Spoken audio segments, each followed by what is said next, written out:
대한민국을 살아가는 크레이지 컨설턴트 서영진의 컨쇼 이야기를 시작하도록 하겠습니다. 안녕하세요. 컨쇼 대표 서영진입니다. 2022학년 수시 대학교 분석방송 마지막 방송입니다. 국민대학교랑 세종대학교를 준비를 했고요. 학교장 추천 일명 교과전형 뒷부분에 저희가 예측 등급을 한번 공개를 해드리도록 하겠습니다. 교과전형 집어넣는 학생들 같은 경우 한번 참고하시면 도움이 되지 않을까라고 생각을 합니다. 자, 그러면 지금부터 한번 시작해 보도록 할까요? 국민대학교부터 보도록 하겠습니다.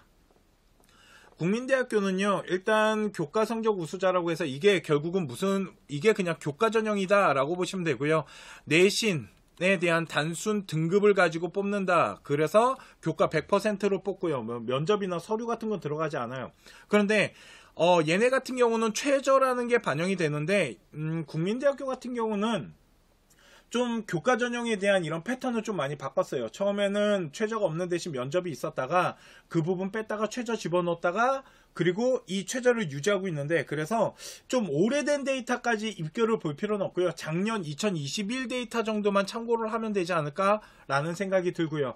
작년 데이터를 기준으로 해도 될 것 같아요. 왜 그러냐면 국민대학교는 이번 시즌 2021, 2022가 그렇게 큰 변화가 없습니다. 그래서 인문이랑 자연계를 뽑을 때 최저가 반영이 되는데, 문과 같은 경우는 2개 등급 합 5예요. 그러니까 2, 3, 5 나와야 돼요. 경희대학교랑 똑같네요. 그리고 탐구는 한 개만 들어간다 라고 보시면 되고요. 이과 같은 경우는 336이다 라고 보시면 됩니다.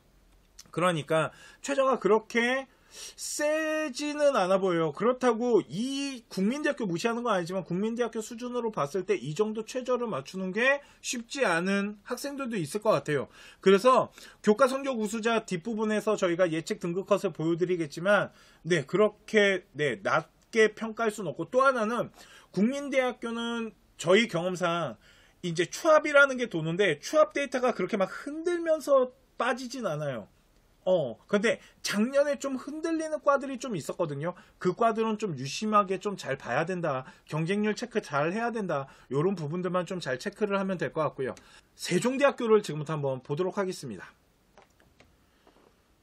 자, 솔직히 컨쇼가 세종대학교를 그렇게 선호하는 학교는 아닙니다. 그런데 이번 시즌에는 세종대학교를 좀 눈여겨봐요, 저희가. 그런데 그 눈여겨보는 게 저희 컨쇼가 솔직히 세종대학교가 주력대학은 아니다 보니까 학생부 종합전형의 창의인재를 준비시키는 건 아니에요. 저희가 요번에 눈여겨보는 게 뭐냐면요, 요 두 가지. 학생부 우수전형과 지역균형인데 학생부 우수전형이랑 지역균형이 다 교과전형입니다. 그런데 학생부 교과전형에서 요번에 반드시 봐야 되는 게 있는데, 그게 뭐냐면 작년에는 수능 최저가 없었는데 이번 시즌부터 수능 최저가 적용됐다라는 이 부분이 매우 중요합니다. 작년에 수능 최저가 없다 보니까 2021 때는 세종대학교가 1등급 때 후반부터 2등급 때 초반, 일명 1등급 때 그러니까 중반 아이들도 있었어요. 1등급 때 중후반부터 2등급 때 초반 아이들이 합격선을 형성했었어요. 그러다 보니까 2등급 때 중반 아이들이 지원하는 게 쉽지가 않았지만 이번 시즌에는 수능 최저가 적용되다 보니까 아마 입결이 생각보다 되게 많이 내려갈 수 있을 것 같아요. 그런데 또 하나 봐야 되는 게 뭐냐면 요번에 교과전형인 지역균형을 만들다 보니까 이거를 신설했거든요. 그런데 요 인원이 이렇게 내려오는 경우가 많아요, 지금. 그래서 교과전형을 반으로 뽀개 먹고 내려오는 거거든요. 그러다 보니까 이번 시즌에 학생부 우수전형 같은 경우는 확실히 등급이 내려갈 거라는 생각은 들지만 반드시 체크해야 되는 부분이 뭐냐면 경쟁률 체크가 엄청나게 중요할 것 같다라고 보시면 돼요. 왜 그러냐면 인원이 줄게 되면은 입결이 높아져야 되거든요. 그런데 그 인원보다 더 중요한 게 저는 수능 최저라고 생각하기 때문에, 그래서 요번에 저희가 세종대학교 학생부 교과전형 우수자 전형과 지역균형은 요번에 활용할 생각이다 라고 보시면 되고요. 창의인재는 학생이 원하면 해주겠지만 저희 컨쇼가 그렇게 크게 선호하는 학교는 아니라서 저희는 세종대 갈 바에 국민대를 보낸다 라고 보시면 될 것 같아요. 자, 세종대학교 학생부 우수자 전형이랑 지역균형 같은 경우는 선발하고자 하는 이 라인은 똑같습니다. 문과 같은 경우 교과 100이고요. 자연계 같은 경우도 교과 100이에요. 그런데 문과 아이들 같은 경우는 과목이 들어가는 게 좀 다른데 그건 뒤에서 보도록 하고요. 자, 그러면 학생부 우수자 전형은 작년과 다르게 제가 최저가 생겼다라고 말했어요. 그죠? 그렇기 때문에 최저라는 게 들어왔다. 문과 같은 경우는 2개 합 5예요. 그러니까 국민대랑 똑같네요. 2, 3, 5고요. 그리고 자연계 같은 경우는 3, 3, 6이에요. 그리고 탐구는 하나씩 반영된다라고 보시면 돼요. 그러니까 세종대학교 수준으로 따져봤을 때 최저가 그렇게 약한 건 아니고요. 또 하나, 요번에 알다시피 문과 아이들이 수학 때문에 이과 아이들한테 최저를 하는데 좀 어려움이 있을 수 있는데 이과 아이들보다 문과 아이들이 2, 3이에요. 그죠? 그러다 보니까 요번에 문과 아이들이 국민대나 세종대 집어넣을 때 최저 때문에 무너지는 케이스가 있을 수도 있기 때문에 아마 점수대가 좀 흔들릴 수도 있는 학과들이 생길 수도 있어요. 이런 변수들이 있고요. 지역균형 같은 경우는 수능 최저가 미적용돼요. 그러니까 요게 작년 2021학년 교과전형과 동일하다라고 보면 되는데 틀린 점이 있다라면 지역균형이다 보니까 학교장 추천을 받아야 돼서 인원 제한이 생겼고요. 이 인원 제한이 생겼다라는 건 학교의 아이들이 경쟁률을 높이는 데 분명 한계점이 있을 거예요. 그래서 아무리 그래도 작년 데이터만큼 합격선이 형성될 거라고 생각하진 않아요. 그래서 1등급 때 후반부터 2등급 때가 형성이 될 것 같다는 생각이 드는데 생각보다 작년 데이터보다는 조금 내려갈 수 있지 않을까라는 생각을 하고 있다라고 보시면 됩니다. 그래서 학생부 우수자 전형이랑 지역균형 같은 경우는 아이들을 선발하는 교과 전형의 라인은 똑같은데 뭐가 있냐면 최저 라인의 차이가 있다. 최저가 있고 없고의 차이고요. 또 하나는 아까 문과 같은 경우는 제가 말씀드렸어요. 얘네는 전 과목이 다 들어갑니다. 전 과목이 다 들어가서 과학 성적마저도 다 들어가고요. 자연계 아이들은 사회가 들어가지 않아요. 그러면 문과 아이들이 전 과목이 들어가니까 합격선이 문과 아이들이 조금 더 낮고 이과 아이들이 좀 높아야 되잖아요. 또 그렇진 않았어요. 여태까지. 그리고 이과 아이들 같은 경우는 지원자가 5명이다 보니까 요번에 문과보다 이과가 훨씬 컷이 높을 수도 있다라는 거예요. 그런데 모든 것들을 따져봤을 때 지역균형 같은 경우는 문과 아이들의 컷이 조금 더 낮게 형성될 거라고 예상은 돼요. 자, 그러면 저희가 보여드리는 이 데이터는 주요 학과들 70컷입니다. 평균 컷이 아니에요. 70컷으로 계산을 해봤고요. 그러니까 약간 빠지는 데이터 다 계산됐다라고 보시면 됩니다.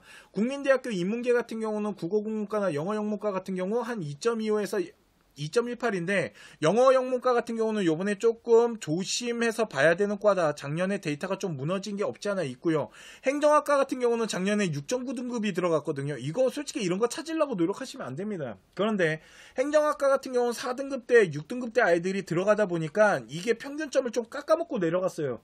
이렇게 형성이 되면 그 다음에는 좀 높아지는 경우가 나타나니까 행정학과 같은 경우는 어느 정도 내신 등급 형성돼 있는 아이들이 좀 지원을 했으면 좋겠고요.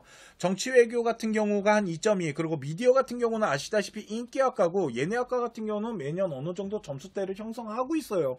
그리고 법학과 같은 경우는 이번에 인원이 좀 있고 해서 한 2.48 정도까지는 빠지지 않을까라고 생각하고요. 교육학과 같은 경우는 인기과예요. 얘네들은 매년 요 정도 점수대는 형성을 하고 있다라고 보시면 됩니다.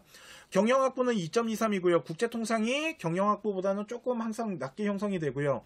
AI 빅데이터 융합이라는데 이거는 이제 인문 아이들을 뽑는 건데 요게 생각보다 좀 인기과예요. 그래서 라인이 한 1점대 후반 1.95 한 2.0 아무리 못 나도 한 2.15 정도 한 요 정도 라인에서 컷이 나지 않을까라고 생각을 합니다. 자, 확실히 국민대학교는 자연계 아이들이 문과 아이들보다는 점수대가 조금 낮게 형성이 되는데 기계공학부 같은 경우는 2.52 전자화학재료인데 요 앞에 신소재자가 붙는 거예요. 신소재공학부거든요, 얘네가. 그래서 신소재공학부인데 신소재공학부 중에서도 화학재료공학이 조금 인기과 형성을 하기 때문에 좀 조심스럽게 경쟁률 봐야 되고요. 건설시스템공학 같은 경우는 비인기과잖아요. 그러다 보니까 2등급 때 중후반, 2등급 때 중반에서 후반 사이로 컷이 나지 않을까. 그리고 반도체 융합전자 같은 경우도 딱 보면은 반도체 글자 써져 있으니까 인기과처럼 보이지만 한 소프트웨어 학부랑 한 2.4에서 2.5 조금 빠진다라고 생각하면 문 닫는다고 생각하면 한 2.6까지도 한번 해볼 만한데 2.6은 솔직히 리스크가 좀 있고요. 자동차 학과 같은 경우는 인기과인데도 불구하고 항상 2등급 대 중반 정도로 형성이 되고 바이오의 여기가 완전히 인기과입니다. 생명자 들어가는 건 일단 인기과다라고 보셔야 되는데, 바이오 의학 전공 같은 경우는 여기에서 빠지는 데이터가 흔들리지가 않아요. 그렇기 때문에 지원하실 때 바이오 의학 전공 같은 경우는 1등급 때 후반은 돼야 된다라고 보셔야 되고요. 바이오 발효융합 같은 경우도 생각보다 인기과예요. 그런데 얘네 같은 경우는 빠지는 데이터가 그렇게 흔들리면서 빠지진 않아요. 그러니까 이런 부분들. 그래서 이런 바이오나 생명은 일단 인기과다 보니까 2등급 때 중, 초 이렇게 형성이 돼야 되고요. 나머지 과들은 2등급 때 중반에서 후반 사이로 한다라면 한번 계산기 두들겨서 해볼 필요가 있다라고 보시면 될 것 같아요. 두 번째 봐야 되는 학교는 바로 세종대학교인데요. 여기에는 최저가 있는 거예요, 지금 교과에. 그러니까 작년까지만 하더라도 1등급 때 후반에서 2등급 때 완전 초반 이렇게 막 형성이 됐었고요. 최저가 없다 보니까 그렇게 데이터가 흔들리면서 빠지는 그런 현상이 일어나는 과가 많지 않았어요. 그런데 요번 년은 솔직히 좀 빠지는 데이터도 좀 있을 것 같고, 세종대 같은 경우는 한 이 정도 2등급 때 초중반 사이로 좀 형성이 될 것 같다라고 보시면 될 것 같은데, 국어국문과는 2.35고요. 교육학과 같은 경우는 좀 인기과예요. 얘네가 매년 성적대를 좀 형성하고 있었다라고 보시면 되고요. 미디어 커뮤니케이션이나 행정학과, 경영학과 같은 경우는 2등급 때 초중반 라인에서 구성이 될 것 같고, 호텔 관광 같은 경우는 아시다시피 인기과예요. 인기과인데도 불구하고 그렇게 내신 등급대가 항상 높게 형성은 안 됐고, 법학부 같은 경우는 좀 인원이 좀 요번에 받쳐져 있다라고 보시면 되고, 국제학부나 역사학과 같은 경우는 2.3에서 2.31 정도인데, 세종대학교에서 꼭 봐야 되는 게 뭐냐면, 아까 말씀드렸지만 세종대학교 같은 경우는 이게 교과가 인원이 반으로 준 거예요, 지금. 그죠? 50% 정도 줄었다고 봐야 돼요, 지금. 그렇기 때문에 이번 년에 보실 때 반드시 경쟁률이 작년과 어느 정도로 차이가 나는지를 보셔야 돼요. 이거는 추천을 받는 게 아니에요. 그러다 보니까 작년과 경쟁률이 어떻게 움직이는지를 봤는데, 인원이 줄었는데 경쟁률이 작년 비해서 높아진다라고 하면 무조건 점수는 올라갈 수밖에 없는데, 아마 경쟁률이 최저가 생기면서 그렇게 높아질 수는 없을 수도 있고, 또 하나는 교과를 추천을 받는 전형이랑 나눠놨잖아요, 지역균형이랑. 그러다 보니까 그런 것들도 좀 영향을 주지 않을까라고 생각을 합니다. 그런 것들을 다 감안해서 나온 데이터다라고 보시면 되고요. 수학 통계 같은 경우는 2.25 정도 되고요. 화학과가 2.45인데 요거는 약대 생기고 하면서 조금 내려가지 않을까라고 그러는데, 약대 영향을 그렇게 많이 받는 건 아니에요. 계산기 두들겼을 때 그런 거고, 알다시피 생명자 들어가는 건 인기학과라서요. 요거는 2.35에서 크게 빠지지는 않으니까 막 2점대 중후반 아이가 지원하면 안 된다. 전자정보통신 같은 경우는 2.65, 그리고 컴퓨터공학과도 좀 인기과입니다. 얘네가 항상 점수대를 초반을 잘 만들어내거든요. 그리고 정보보호학과도 마찬가지로 인기과고요. 그거에 비해서 데이터 사이언스는 항상 2등급 때 중반까지는 빠진다라고 보시면 되고요. 인공지능 같은 경우도 솔직히 컴퓨터공학과 지원이, 그러니까 이런 거예요. 2등급 때 중후반 아이면 컴퓨터공학과보다는 인공지능학과를 집어넣어야 되는데, 제가 요번에 이거를 후반 아이들은 집어넣지 말라고 말하고 있거든요. 왜 그러냐면, 인공지능 데이터, 이 인공지능에 대한 입결이 발표가 계속 나면 분명 컴퓨터공학과에 영향을 줄 거예요. 그래서 여기에서 점수 안 되는 애들이 내려오기 시작할 거거든요. 그러니까 이런 부분들이 있으니까 한 그래도 2.3에서 2.45 정도는 돼야 된다라고 보시면 되고, 건축공학과는 좀 비인기과예요. 그러다 보니까 좀 빠지는 데이터도 심하고, 환경자 들어가는 거는 항상 말씀드리자면 인기과로 바뀌었기 때문에 요번에 한 2등급 때 한 2.35 정도는 나와야지, 이게 아까 말씀드렸지만 평균 컷이 아니에요. 빠지는 컷 계산한 거예요. 그래서 평균 컷이랑 끝 컷 사이로 계산해 가지고 만든 거기 때문에 요 데이터 정도가 나오면은 충분히 이 두 대학교를 지원할 수 있는 라인이다 라고 보시면 될 것 같습니다.